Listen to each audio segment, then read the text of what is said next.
Hey, do you want to build a stronger family, create a better life? Well, that's what Divorce with Heart is all about. It's a show where I guide you along your divorce and co-parenting journey using the heart's wisdom, intuition, and legal expertise.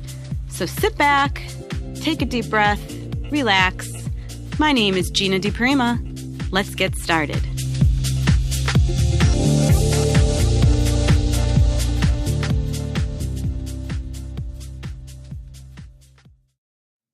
Hello. Thank you for joining me today. It's July 30th. Oh, last day of July. I can't believe it already. And it is episode 16. And today I asked the question, well, really, it's the title. It's the subject of the hour. The question is this: is your addiction to thinking complicating and stalling your divorce? I'm sure you never thought about it like that before, as an addiction to thinking, and I'll tell you why I did. That's what we're going to dive into here today. And just before I do, I want to again say thank you so much for being here, for listening to me each week. I know a lot of you listen on podcast and then tell me about your takeaways and what you enjoyed through the Facebook groups. And I just so appreciate hearing from you. So I want to say thank you. Thank you for listening. And please spread the word. If you know somebody else that's hurting or going through a breakup and struggling, with the pain of the heart, really, and even if they're not going through the breakup, but they're co-parenting and it's just difficult, spread the word. Let them know that this show is here for them. Let them know about the Facebook group. The more we get the message out there, the more people can heal and grow from this, right? And that's really what it's all about. So thank you again. Keep the comments coming. If you can, if it's not too much trouble, I would really love it if you'd go to iTunes and just leave a rating or a review there too, because that's what helps other people when they're going through, and doing their little Google search and they're looking for divorce help. The more ratings and reviews will allow the show to be seen. So thank you so much. And today also, we are live. We are live for the whole hour here. So if you're able to, if you're listening to me live, give me a call. 1-760-456-7277. Give me a call. Even if you're sitting out there and you're like, oh, I don't know what to say. Don't worry about it. Call me and just say hi. That's okay. Let's just connect. Let's get the conversation going. So give me a call if you're listening live. And all right, let's get into it. So this was my thought the other day when I was thinking about what I wanted to bring to you this week. And it's a bold thought. It's a bold statement. So I'm just going to throw it out there. Okay. My thought is this: that your brain, okay, is like this drug dealer, okay? Your brain's the drug dealer, your thoughts are the drug, and we're just addicted to thinking, and we just can't stop thinking. And the thing of it is that especially when we're in this moment of heartache, it's like the thoughts are amplified even more, and they're usually not good, right? So that's what I'm thinking. That's really the premise here, is this whole idea that we are addicted to thinking, that our brain is the drug dealer, that our thoughts are the drug. And if we want to, feel better, we need to recover, right? We need to quit the addiction. And what got me on this path was a video that came up. I think it actually came up on my Facebook news feed, and it was an Eckhart Tolle video. And it was really interesting. I really love the way that he talks and presents his ideas. I always think it's very interesting. And if you've heard his videos or heard him speak and have seen his videos, then you know what I'm talking about. He is very slow and very, very deliberate in his words, right? And in his delivery. But it's so powerful in what he says. And what he says usually hits you then on more than one level, because it's very deep information. So anyhow, what I saw was this video of him. And I think somebody was asking him about use of marijuana and if he uses marijuana and, what he thinks about it. And, he kind of laughed and he talked about, he has maybe once or twice, just so that he could really answer this question. And he goes on to say that, it really wasn't something for him, but he can understand why so many people turn to it. And it ended up being a conversation about our thoughts. And he goes on to explain how active our brains are, in that he talks about once you smoke marijuana, it's like, and I'm not advocating smoking, I'm just relaying a story, but he talks about how it's almost like maple syrup on your brain. So I don't know if anybody caught this video, but this is where my whole thought process started for today's episode. And he was saying, for a lot of people, he can see where that would be helpful, okay, because he says that most of us, in fact, have this very active brain. Our thoughts are just going, a million miles a minute. We don't even know that it's happening. And then that's when he says, it's like we're addicted to thinking. And we can't just slow down our thoughts, and we can't just be, just be within the spaces of your breath, just be and enjoy your presence without thinking. And, for him, he doesn't have that problem, which is evident. You can tell when he speaks. But he talks about how most of us, our brains just aren't wired like that. And, even on a good day, even under normal circumstances, even when we're not stressed out, our thoughts have this super easy tendency to just take over, and that's the addiction. And then he gave this visual example, I guess, just to prove his point, which I thought was right on, basically. He says, it's like your thoughts take control and they pull you out of the present moment, and then all of a sudden you're living in your head and you're living in your to-do lists. For example, he says, like when you're waiting for an elevator, right? And we've all been there. We've all waited for an elevator. You press the button and what happens? As you're sitting there waiting, where does your head go? You start looking at your watch. You start thinking about all of your appointments, all of your to-do lists, where you have to be. Oh my God, it was her birthday. What did I get her last year? Wait, did she get me anything? What am I doing? Ding, the door opens. So, the idea is that even in that short little space of time, where you're just waiting for the elevator, which we all do or have done, right? Your head just takes off. It's like this crazy monkey brain. And what I'm thinking, and I know that there's certainly a lot of studies out there to support it, that when you are going through a divorce, a major transition in your life, when you are grieving, when you've lost, maybe you're not just losing your spouse, maybe you're losing your best friend, maybe you're losing other friends, other family members. So this is a huge process of heartache. It's not just one person. And when you're in that space, it's like, where are your thoughts?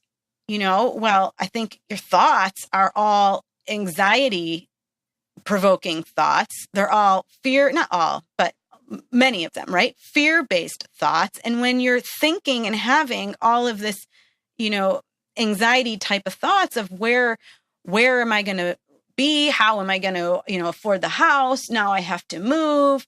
Oh my God, what if I don't get to see my kids? What if I lose my kids? It's all of these thoughts that I know you all have. You begin to feel stressed out, and that's stress on a physical level as well. And that's where I'm saying that there are studies, in fact, to support this, that the grieving process, that the stress, the anxiety that you're feeling during this time can be measured in the body. And we all know that because it can lead to heart attacks, right? It leads to actual depression. I mean, your nervous system is profoundly affected when you're in this kind of thought cycle, when you're having this crazy monkey brain that's going all over. So that's why I'm saying that if you are after something different, a life that looks different than the life that you have now, and the life and the family and the lifestyle that you're leaving, then we really need to look at this addiction to thinking that we all have. And you know what? If we're going to still be addicted to thinking, then what are we thinking? Let's make sure that those thoughts are in line with what it is we really want at the end of the day. Let's make sure that those thoughts are in line with the life that, we really want to live, with the experiences that we really, really, truly want to have. Because if they're not in line with that, right, then how are you going to feel? You're going to feel the stress. You're going to feel the anxiety. You're going to feel the depression. You're going to be crying at your desk. You're going to be crying every day. You're going to be angry. You're going to be worried. You're going to experience all of those things that we all try to run away from and try not to experience because they don't feel good. And why would you, if you look at it from an intellectual level, this is our only life. It's the only life we have. It's the only chance that we're going to get, right? Even if you believe in reincarnation, you're not going to experience it the same way. So this is it. So why should we spend any other moments in this life getting ourselves worked up and feeling bad? Like, from an intellectual level, right? I'm sure you would all agree that it just doesn't make any sense. But yet it's so hard to change that. And it's just so hard to flip that around. And it's a shame, because this is the only life that we have. So I really want to dive into what happens when we're addicted to these negative thoughts on a very deep level, and what it could be like if maybe we get addicted to thoughts that are a little better, or stop the addiction, to begin with. So maybe we can just find some more presence in our lives, right? And then through the presence, find peace. So what, if you're in this state, right? It's easy to see, I think, how this negative, brain storm of negativity and those thoughts can affect you on a personal level, I think. And it's easy to sort of look at it and see how it can affect you on a physical level, right? Again, this is the whole, maybe you're not able to get out of bed. Maybe you're getting out of bed, but your days are short because you're just so exhausted, and maybe you're working, but you can't wait to get back home and get right back into bed because you just don't want to be awake, because you just don't want to be thinking. You just don't want to be processing, and you don't want to be feeling, right? And isn't that how it is at the end of the day? It's like you just want to run away. And or maybe you're working and, you just can't focus. So it's easy to see how this can affect you, I think, on this sort of emotional, personal level. But I'll tell you, it also affects you in your life on a financial level. And I don't know that people necessarily see that. And that's where I mean that having this addiction stalls your divorce. And it doesn't just stall your divorce, it costs you money. It costs you a lot of money, because when you are in this place, this thought storm, right? When you're in there and you're feeling that and you're not feeling good, what kind of, legal positions do you think that you're going to be taking? Do you think that you are more likely to dig your heels in over trivial issues? Do you think that you'll be more likely to be agreeable and willing to compromise and taking, steps to move forward, or maybe even acting with generosity to generate more generosity and peace so that the two of you can move forward? So, what do you think you'd be more likely to be doing? And I'll tell you what I see is, this is where I see people digging in their heels, obviously, right? This is where I see people taking ridiculous positions at court. This is where I see people doing things to purposely hurt their ex, or taking positions just because it's, maybe what the other side wants. And I'll tell you, us as lawyers, we all know this. In fact, if any of you listening have ever been going through the courts and you have a custody battle and you have an attorney that's appointed to represent the children, I can't even tell you how many times we as lawyers, now I'm talking about 3 lawyers, the lawyer for the mother, the lawyer for the father, and the lawyer for the children. I can't even tell you how many times the lawyers can get together, they can be on the same page, know exactly where where the agreement should be in terms of custody and parenting time. But because we know this so well, we know so well how the emotions impact our clients' ability to make good decisions. We'll go and we'll defer to the attorney for the child or the law guardian and say, look, even though, maybe mom wants this or dad wants this, and they're pretty much the same, we can't be the person to, circulate that proposal. It can't come from me, basically, is what I'm saying. It can't come from me. Let's make it come from the attorney for the kids because we know that will be more accepted. And why? It's because of this thought process. It's because, and this is what I mean when people will spend more money, and being addicted to negative thoughts will cost you more money because, it's when you're there that, and your attorney, if you have a good attorney, will know that, or the other attorney will know that the idea for settlement can't necessarily come from a certain person because the other person is too angry or too upset. And that anger and that level of being upset is obviously coming from the continued thought storm, right, of negativity. Otherwise, it would start to subside. So we know it. We know it as lawyers. So we defer to the attorney for the child thinking, well, it'll be more neutral. And I'm telling you, it works.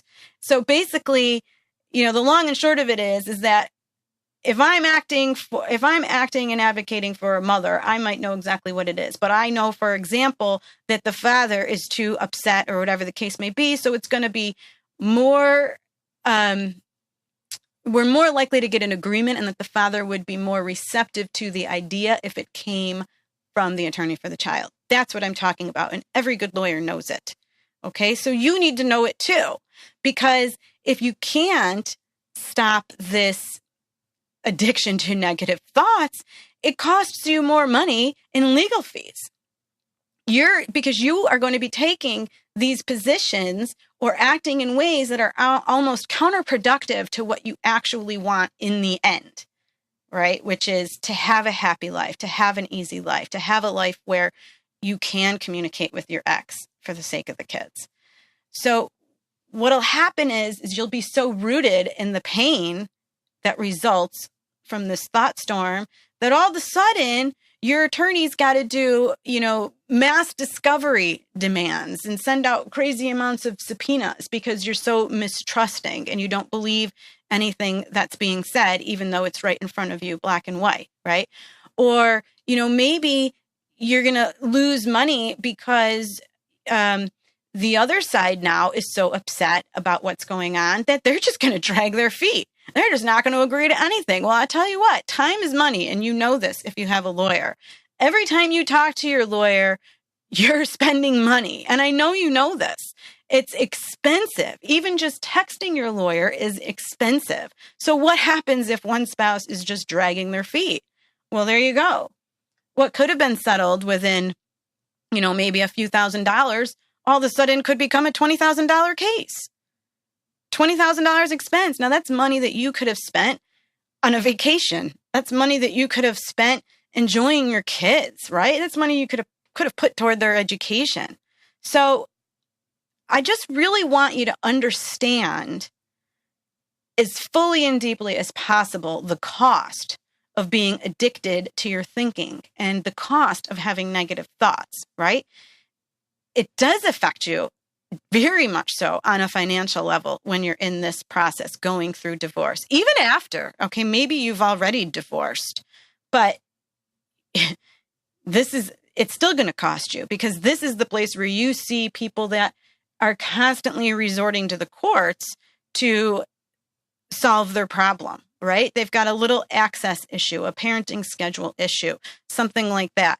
And they don't know how to solve it. Step one is file a legal action. We call them petitions here in New York. File a post-matrimonial motion. Well, that stuff costs money.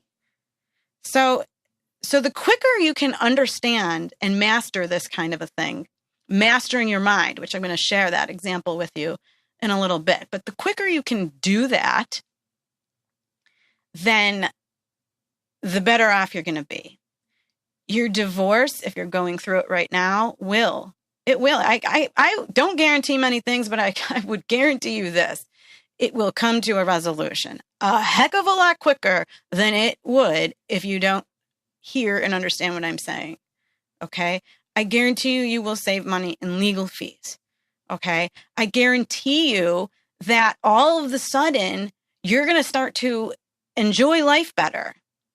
You know, you'll start to go out. You'll start to smile again. You'll start to realize that, hey, it is July 30th. And you know what? I'm going to go out with my girlfriends and go to a concert and have some fun. Or I'm going to go meet the guys and we're going to go golfing, you know, and it's going to be okay and you're going to enjoy it.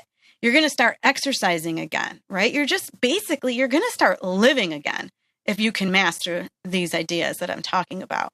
You're going to start living the life that you're meant to live. And that's what I'm talking about, right? Because here's another thing that I think I skipped over, but even if you're saying, as I just gave you those examples, well, what do you mean, Gina? I go out with my friends. I call my friends. They talk to me because I know not everybody out there is feeling incredibly alone, although a lot of people do. Guess what? If you're going out, because I hear this too from a lot of people, if you're going out and you're just constantly bitching, right? You're that person. You've got one best friend, and every time you're calling her or going out with her and getting together with her, you're just constantly bitching about your experience and what's going on and how afraid you are and how you're doubting yourself and you're feeling bad about yourself. Even though your friend loves you dearly, I'm sure that they do, right? They're listening. It's going to wear on them, and you're not going to be having the fun, and they're not going to be having the fun that you think you're having. Okay. And those outings will probably start to dwindle, and then you will be alone. So it affects you on all of these levels. That's my point. Okay. So yes, if you can start mastering this, you're going to actually go out and you're actually gonna have fun, and your friends are going to enjoy, again, spending time with you because you're going to be talking about other things. You're not just going to keep talking about what a jerk your ex is or your soon-to-be ex, wherever you are in the process. You're not going to keep complaining about how you're getting screwed in the divorce and how you don't have any money, right? You're just going to be that friend that is smiling and everybody feels good being around that person again.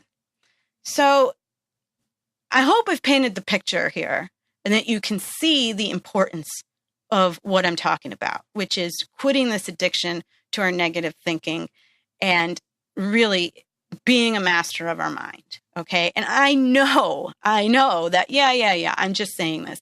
And I make it sound so easy. I absolutely know 100% that this is not easy. This is not easy. That's why it's an addiction. That's why I'm calling it an addiction. Okay. Because anybody that's listening, that's ever been addicted to anything, knows how hard it is to stop, right? I mean, I used to smoke. I smoked cigarettes for more than half of my life, stupidly, so stupidly. I'll tell you, I started smoking cigarettes when I was going into eighth grade. And I remember distinctly thinking to myself, oh, I got this. I'm never going to be addicted to this. I'm just going to smoke for a year is what I told myself. Because, I just wanted to be cool. I mean, who doesn't want to be cool then, right? And that's what we did. This is like the 80s. So that's what I thought. Well, no. I was not right. I couldn't have been more wrong. All of a sudden, I'm addicted to smoking. All of a sudden, I'm scrounging change out of the couch and I'm going up to the corner mobile store and I'm spending all this money on cigarettes constantly. And yes, back then it was just change. It's not funny. I think it was like $1.83. Oh God, it's funny how the world has changed. But that's what I did. And I spent so much money. I was up to easily a pack a day. And you want to know how long this went on? This went on until I got pregnant with my first child, and that was like 2004-ish, right? Then I quit because that was what you do, but wasn't forever. No, went right back to it even after she was born. So why am I telling you this? Because I want you to remember what it's like when you're actually addicted to something. You can't just wake up tomorrow and be like, oh, everything's going to be different. Oh, I'm never going to smoke again, no matter how much you want to. Because people that are addicted to something that's not good for them, I really, truly believe that, especially if they know that it's not good for them and they see the damage that it causes, that they want to quit. It's just that they know it's not easy to do. And that's the same thing when you're addicted to your negative thinking. So yes, I know that it can sound simple, but I don't want to take away from you the idea that just because it sounds simple, it's not an easy fix. It's going to take regular, dedicated practice to actually master your mind. But I also know that you can do it. It is very possible to do it. And the most successful people in the world, I think, understand this whole concept. And all I'm doing is trying to help you see how it can be applied when you're actually struggling with the end of your marriage, and when you're actually struggling to move on or move out of your relationship, or struggling to co-parent. So I'm just trying to apply it into the arena that we're in, if you get what I'm saying. So the trick, obviously, is you got to get out of your head, right? You got to get out of your head. And one of the easiest ways, I think, just real quick, to get out of your head and just try to be mindful and just stop your thoughts, or more or less interrupt your thoughts, is to take a quick look around you. And what do you see? And try to incorporate all of your senses, right? Like for me right now, I'm in my home office. I see my blue, shiny water bottle, and just get into your surroundings, right? Maybe there's a scent in the air. And what that does is it interrupts your thoughts and it draws you into where you are, into your environment. And that could be a great first step, just to interrupt the negativity, just to get out of your head and interrupt it, right? And eventually you've got to learn how then to slow down your thoughts.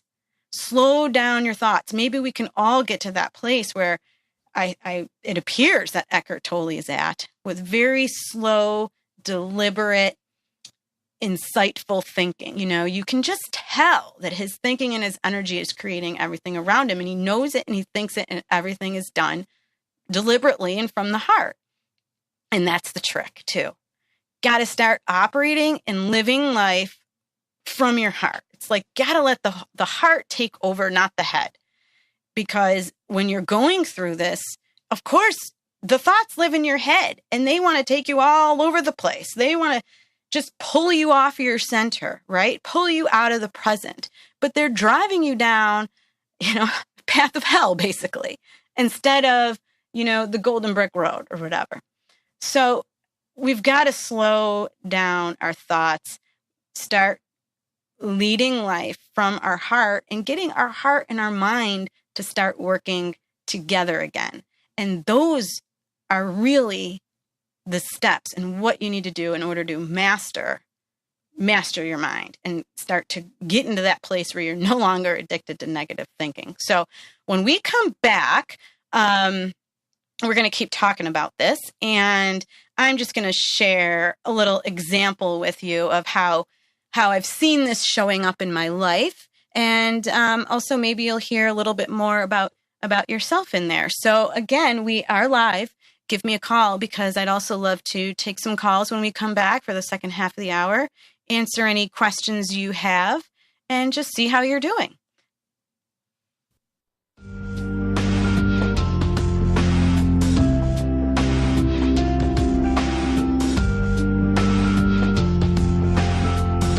Hey there, it's Gina. If you like what you hear, did you know that you can get even deeper and closer to your heart's wisdom and receive personal one-on-one guidance by working with me virtually?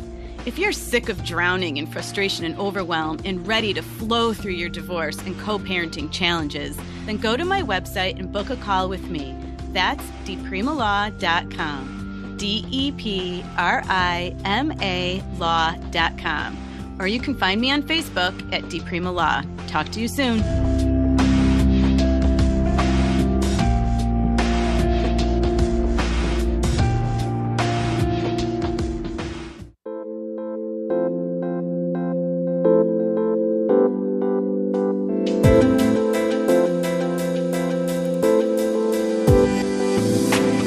Some of you have questions about your partnership, marriage, or co-parenting situation. I'm here for you. Give me a call in today's live episode by dialing the U.S. number 1-760-456-7277. That's 1-760-456-7277. Talk to you soon.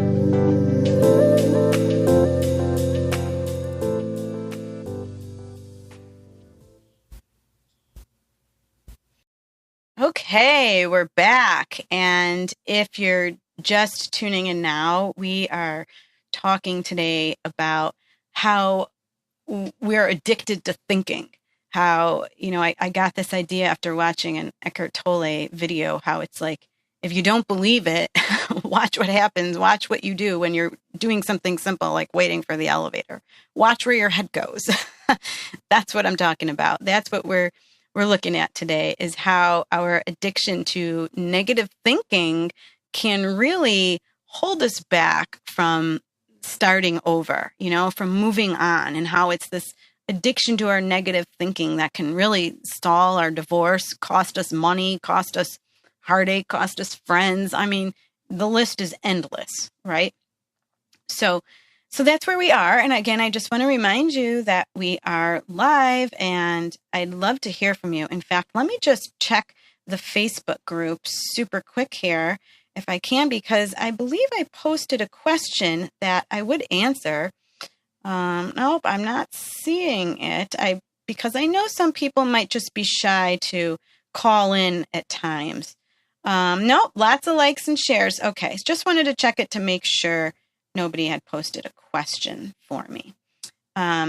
Because I'll start answering questions on air too, if they come through Facebook. All right. So anyway, where were we? I wanted to share with you another example of this. And this comes from a conversation actually that I had with my son this past week. So no, it's not directly related, obviously, to,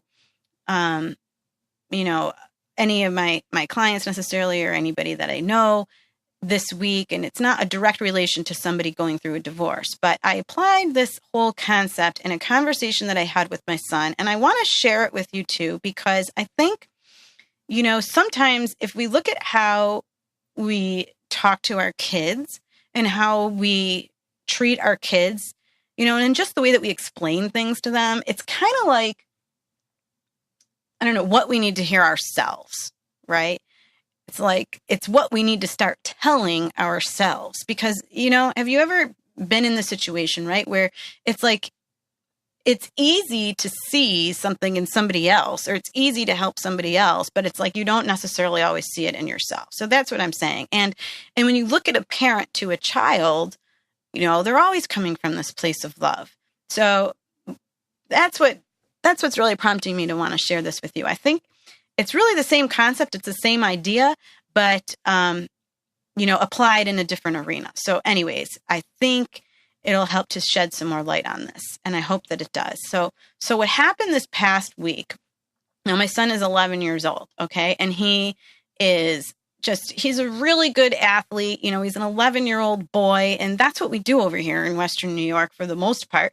We play sports. That's what you do when you're an 11-year-old boy. And right now, being the end of July, we're just finishing baseball season, a long, hard baseball season. It started, way back in early spring. We've been to, several places, hotel rooms, you name it. I'm talking travel baseball here for all of you out there that can relate. Okay. So as an 11-year-old boy, what do you think then is the most important thing to him? What is it that he puts his total heart and soul into? Well, it's being a great athlete. It's being a leader on the team. It's being, the kind of kid that everybody likes and has fun with and wants to have sleepovers with, and the kind of kid that the coaches like and say good things about and all of that, right? I mean, that's what's important to him. We all have what's important to us and what means the most to our heart and our souls, right? And at 11 years old, that's it for him. So that's the stage. That's where we're operating from, right? So for you, it's kind of like the same thing. Like, what I want you to think about that first. What is it that is so important to you and so important to your heart and your soul? And what is it right now in your life that you would absolutely want? Like I said, for him, it's really being the best baseball player, the best teammate that he could ever be, right? That's what it's all about for him. So what is it for you? Start there. Now, what was happening, okay, is that he somewhat struggled this year. If anybody knows baseball, he's at the age where they moved up to a bigger diamond, and they played a lot of older kids too. They're throwing curveballs. It's a different game. The game always changes. The game grows, right? And hopefully you can grow with it. So I'm not saying he had a bad year, but I could see that he was struggling. I could see what his thoughts were doing to him, right?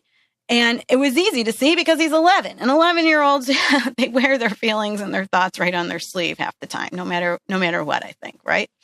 At least a lot of them. So you could see that he was struggling. You could see that his little heart was just breaking sometimes. If he's up there on the pitching mound and he's just throwing balls, or maybe he hit a kid, because that's happened too, right? Or he's in the field and he's playing shortstop and he's making errors, he's missing the grounders, all of that kind of stuff. Well, what happens is you could see it, what I was saying, right? You see him starting to cry. You see him getting upset. You see the anger and the tension rising. And you also notice that he's not as vocal. This is the kid who in the beginning of the year is named captain of the team. You're a leader, all of this stuff, and he was happy and he's vocal and he's leading the team on. Why? Because he's coming from this place of confidence, right? It's the beginning of the season. He's feeling good about himself. He's confident. He's glad he's on the team. He's, out there to take on the world, and he's going to be the best ball player he can be. So again, think about yourself, right? In my little example, where were you at the beginning of your marriage? How were you feeling? Sure, you were on cloud 9. If you weren't, that's a different story. But if you were, that's normal, right? I would think that's where you'd want to be. You're on cloud 9. You're confident. You're feeling good. This is the man or the woman of your dreams. This is it. This is what you wanted, right? That's where your heart and soul was at the time. And that's what you expected, right? Just like that's what he expected for his season. And then all of a sudden it doesn't start to go that way, right?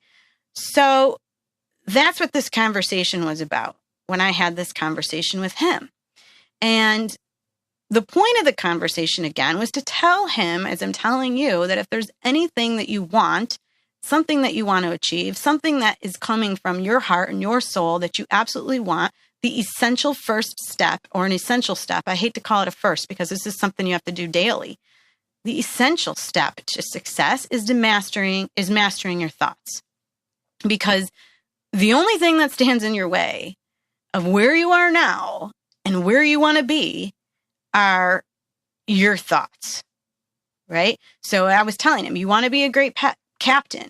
You want to be a great pitcher or shortstop or whatever it is, And at 11, of course, they all think they're going to go into the MLB.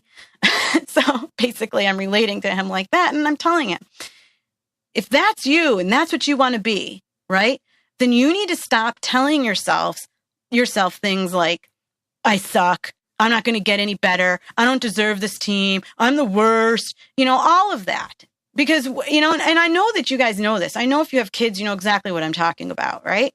This is how our kids talk, right? It's like they become this nasty coach in their heads. And it's easy when we're apparently outside to see what happens and how that affects their performance, right? Because their thoughts are taking over. And they're leading them down this place of more errors, more missed balls, more bad pitches, right? So as a parent, it's easy to do what I did with my son. I'm telling him, look, you're in your own way. You need to get out of your way and you need to stop telling yourself these things. I keep saying yourselves because you see, I'm relating it to you too. I want you to see that. How are you being your own nasty coach? What are you setting yourself up for right now, where you are right now, when you're standing there on the, proverbial pitching mound, I guess, right? What are you setting yourself up for? How are you coaching yourself, right? Where are your thoughts? Are you pulling yourself off the path of where you want to be? Are you telling yourself that you suck, that you're a failure, that you're always going to be alone, that you're never going to be in love again? Are you doing that? Because if you're doing that, then you're not on the path of that future life that I would think that you want to create, right? That future life where there's that easy level of communication with your ex, where you can share the kids, where you can cooperate with each other, where you can still be kind to each other at graduation parties, right? At the kids' soccer game, right? You can still go to team parties and be there. Heck, you can even travel together if you have travel kids, all right? So I know that that's what you'd want. Everybody wants, that's the ideal. It's just, how do you get there, right? So again, back to him. I'm telling him this. You need to stop thinking like that. And just like you need to stop thinking like that. You need to think the thoughts and coach yourself and tell yourself the things that are going to get you to where you want to be. And it's simple to understand, more difficult to implement, right? So, he's got this great idea, I think, as most kids do. They want to be major league players, like I said. And so I told him, what do you think the difference is between you and the major league ball player? Obviously, I'm not talking about the obvious things, right? Like, of course, it's an age thing and there's a lot. But what else, right? What else is the difference? And I told him, you know what the difference is between that person in the major leagues and you? That person learned how to master their mind. That's the difference. That's the difference. And every professional out there, every expert in their field knows that that's the difference. They have learned how to master their mind. That's the key. Because if they don't make it there. They quit. Or they fail at the tryouts. These are the things that happen. The only difference between a successful person or a successful entrepreneur or, somebody who's living super happy, having the life that they want, a self-designed, self-created life that's coming from a place of love, is that they have mastered their thoughts. They've never given up on themselves. They're always taking one step forward. Does it mean that they don't get pulled off their path? No, definitely not. And as I said to him, do you think that this major league ball player never had any errors? Do you think that every time he's up at bat, he, cranked the ball out of the field? No, definitely not. Do you think that he walked a bunch of people, let up a bunch of runs? Do you think, he was in a slump ever? Of course, because that's what happens, right? Just like you are still going to have the bad days. No matter how far you are after divorce, you're going to have a bad day. There's going to be a bad moment. And you're going to have thoughts that are going to take you off of your path. You're going to make errors, right? As you're trying to be this master or professional of your life, you're going to make errors. The point, though, is how quickly can you recover from those errors? That's it. And to recover and not make more errors, you've got to master your mind. You can't sit out there being that nasty coach, telling yourself all of that crap, because all that's going to get you in the end is more crap, right?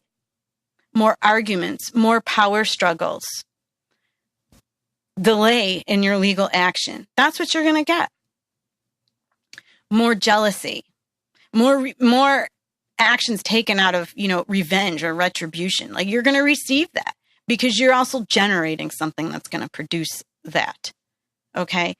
So it's very, very important. And just another example, and this just comes from sports again, and this is part of my story to my son, is that, and this is a true story, actually, that somebody had told me. I'm over here in Buffalo, so, we've got the Buffalo Bills. Well, look at them. Everybody knows. How many times did we go to the Super Bowl? But yet we just could never bag the big one. I mean, yeah. It's a big joke. But again, we go back to this idea of mastering your minds. What do you think happened to the Bills all those years? They choked. I'll say it. I think they had to have, right? They choked under pressure. I know there's going to be a lot of Bills fans that'll be mad at me. But you know what? They still got back on. They're still a team and they're still going today and they're working on this, hopefully, every day. So this real true story that came through has to do with the Buffalo Bills. I forget who our kicker was at the time, but somebody told me this. We had a kicker at the time. He was really, really, really good. Somebody that was really a nice asset to the team. The trainers didn't think that it would be possible to even get anybody better. And this comes from an insider, right? But all of a sudden, one day, there was one trainer, I guess in training camp or whatever it is, and one other person there, and this guy walks on for basically a tryout, right? And this guy is hammering the ball, I guess. I mean, the way it was explained to me that the trainer that was there and the other guy was there, I mean, jaws dropped, right? And they're getting nervous. They're thinking, oh my God, this guy's so good. He's so good. And you know what? The kicker we have, whoever that was, he's going to lose his job today. I can't believe it. And this is a guy that we thought at the time, I wish I could remember the name. Somebody knows who I'm talking about. Some great kicker we had. This is after the failed Super Bowls. Let me know. Reach me on Facebook. But anyways, he was at the top of his game. So nobody ever thought that his job was in jeopardy until this one day, this other guy walks in. And he was a real threat. And these people on the inside really thought that this kicker was going to lose his job. Well, you know what happened when it came down to it? And the person that, has the role and the job to make the decision, when it came down to it, when he came in to look at him, watch him kick, every single ball was a dud. Every single time he got up there to kick the ball, he flubbed it, right? Why do you think that is? Why? Exactly what I'm telling you today. This guy, he had great, tremendous skill, but he was not a master of his mind, right? And that's what we're talking about.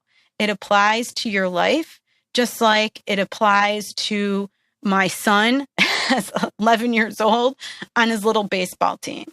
It applies to all of us, okay? So it's like, if you don't like what you're experiencing right now, and you know what it is you want to experience, you've got to be able to get yourself back on track. So I want everybody to maybe just, after you hear this, engage in this exercise with me this week. All right. First, I want you to step back and really look at the life that you're living. Look at the decisions that you're making in the legal arena. Look at your text messages between you and your spouse or your ex. All right. Look at your emails. Look at the way that you're living. Examine how you're feeling. All right. Examine the tone of what you're communicating, right? What are you saying and how are you responding to him or her? How are they communicating with you? What's going on? And I want you to think about really, truly what it is that you want. If what you're seeing that you're experiencing right now in your life lines up, if it's a match, if it's pretty damn good, and you're living that life that you want, then bingo, right? Kudos to you. You're doing it. You've got it. But if it doesn't, if there's this big disconnect, then think about it. Visualize it in your mind. Like there's two roads, right? This is what I'm experiencing. This is path A. But wait a minute. I really want to be on path B. So what do I got to do to get myself over there on path B? And look back at those communications and think about it. Was there some other way that you could have responded? Was there some other energy you could have put behind that communication?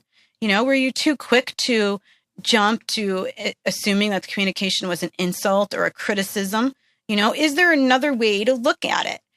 And then I want you to take the time this week to try and slow down your thoughts, right? When you're standing at the elevator or whatever, notice where your thoughts are.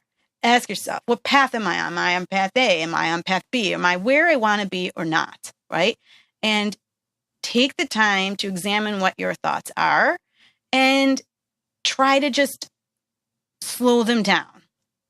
Just slow them down. And again, one way, the quickest fix into a deeper level on the inside is to look around your surroundings, right? Involve all of your senses.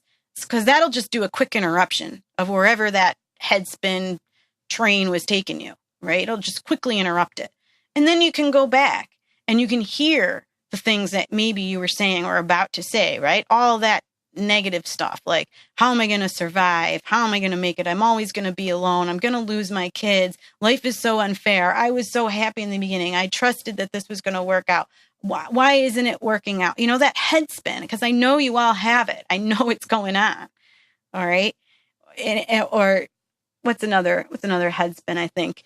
Oh, we all know, and I know you know this, you've probably heard it if you've ever been through the court system. Our judges here are pretty big on making sure that everybody hears it at least once, but don't speak negatively about your ex or your soon-to-be ex, right? No disparaging comments or remarks made about one another in the presence of the kids, right? And don't talk about the legal action with the kids, right? These are things that we all know. We're adults. We know this makes sense, right? But then what happens when you get into headspin mode? Oh, I know I shouldn't have, whatever, given him that dirty look, or I shouldn't have said that to my daughter, but I said that to my daughter. And then you start beating yourself up. I'm so bad. I'm such a bad mom. I mean, this is what we do. So this headspin takes on so many different looks, right? It's like different outfits. It takes on so many different looks, but I guarantee that there's somewhere in your life where you're experiencing this. So you got to stop it, right? Stop it with the quick interruption. And then at some point, think about it again. And is there a better way that you can love yourself? Is there a better way that you can send love to yourself, right? Maybe instead of, how am I going to survive? Well, I'm not surviving, first of all. I'm just going through this, it's a change. I'm up leveling, It's not that relationship was all bad, but we've squeezed all the juice we can out of it, right? That's it. So now I got to move on to the next. That's it. We're just up leveling. So maybe you just bring more of that energy into the situation as you're looking at it and trying to see, is there another way that I could think? Is there another way that I can respond? And lastly, as part of this exercise, take some time. Maybe you want to do it in the morning where you're going to just slow down your breathing. Because when we slow down our breathing, it calms our, I believe it's our nervous system. And when we're able to do that, an amazing thing happens. We can start to slow our thoughts. And another amazing thing happens.